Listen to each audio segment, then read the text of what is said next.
So what if the most powerful tool in your coaching toolkit isn't your playbook? What if it's not even your words, but your own internal state?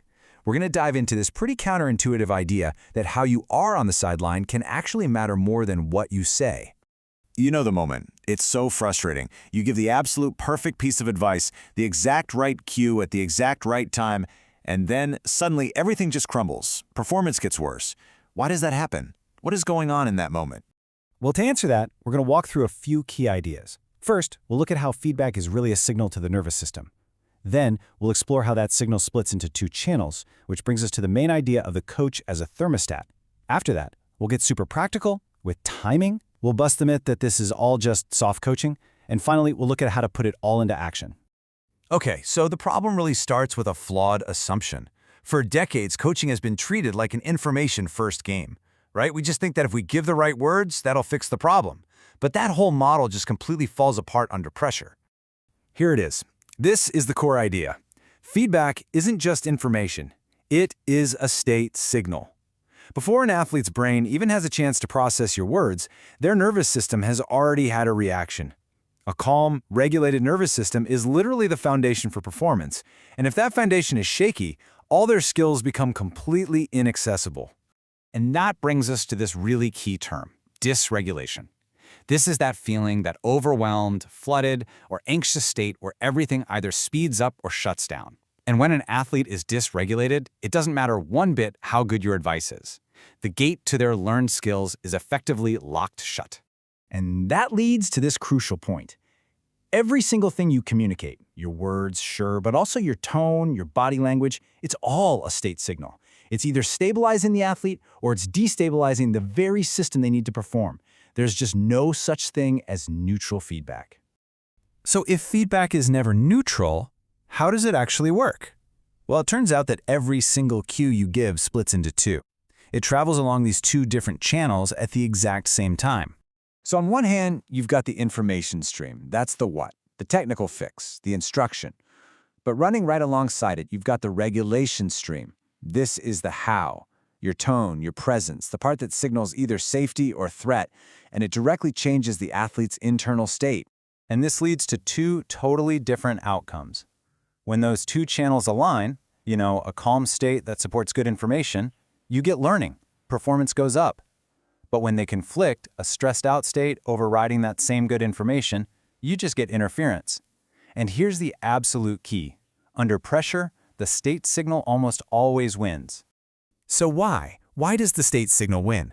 Well, it really just comes down to speed. Your presence travels so much faster than your words, which leads us to this great central metaphor, the coach as a thermostat. I mean, think about how we communicate. The fastest signals are instant, right? Your presence, your posture, your own agitation. Next comes the nonverbal stuff, like your tone of voice. And the very last thing to arrive, your actual words. So by the time an athlete's brain even processes what you said, their body has already reacted to how you said it. And this is where that idea of the coach as a thermostat really clicks. You're not a thermometer, just reflecting the pressure of the game. No, you are the one setting the temperature. A calm, grounded coach transmits stability.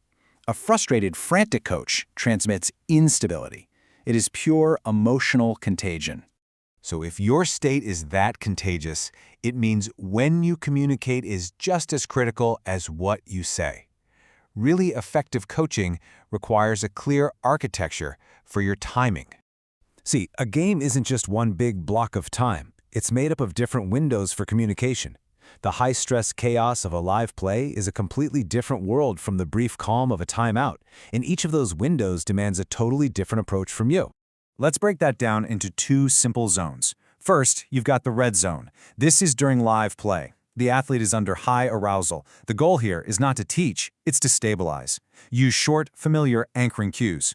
Then you've got the green zone. This is during timeouts or between points. The brain actually has a chance to recover. Now is your window for that more structured, technical guidance. And here's the science behind why this works so well. Under pressure, the nervous system just shifts priorities. It completely abandons complex, new thinking, and it defaults to what is stable, known, and automatic. It prioritizes doing. And that's exactly why a simple, familiar cue works in that red zone. It taps into a motor pattern that's already there instead of forcing the brain to invent a new one on the fly. Now, there's a really common pushback to all of this. A lot of people hear the word regulation, and they immediately think it means being soft. So let's just tackle that misconception head on, because this is a really critical nuance to get right. Let's be crystal clear. Regulation is not about lowering your standards or avoiding accountability. It's not being soft. It is about being a physiological stabilizer. It's about creating an environment where high standards are actually achievable, because the athlete isn't wasting energy fighting their own nervous system.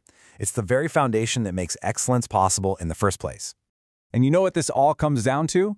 Trust. A consistently regulated coach builds deep relational trust. And that trust isn't just some fuzzy feeling. It's a powerful physiological stabilizer. It acts like a buffer. It lowers the athlete's threat perception, and that frees up the mental energy they need to perform those complex skills when it matters the most. And this is really the art of great coaching, delivering feedback that serves two purposes at the same time. The technical instruction, something like snap your wrist, that's the what, but delivering it with a calm, focused presence, that's the how. It's a single message that transmits both information and, crucially, stability. So, okay, we get the theory, right? Our feedback is a state signal, we are the thermostat, and our own regulation is the key to performance. So the big question is, how do we actually do this on the sideline? This is where the theory becomes practice. Resources like these mental performance support system manuals are designed specifically to give both coaches and athletes real, tangible, sideline-ready tools. They give you the whole framework for building this regulation-first approach right into your team's culture. If you want to dive deeper and get some practical tools you can start using today, you can find a ton of great free resources online that will help you put these really powerful ideas into practice. So I'll leave you with this question to chew on. The next time you're on the court or on the field and you see one of your athletes struggling, what's your first move going to be? Are you going to focus only on correcting the error, or are you going to ask yourself, how can I first regulate the state to make teaching the skill even possible?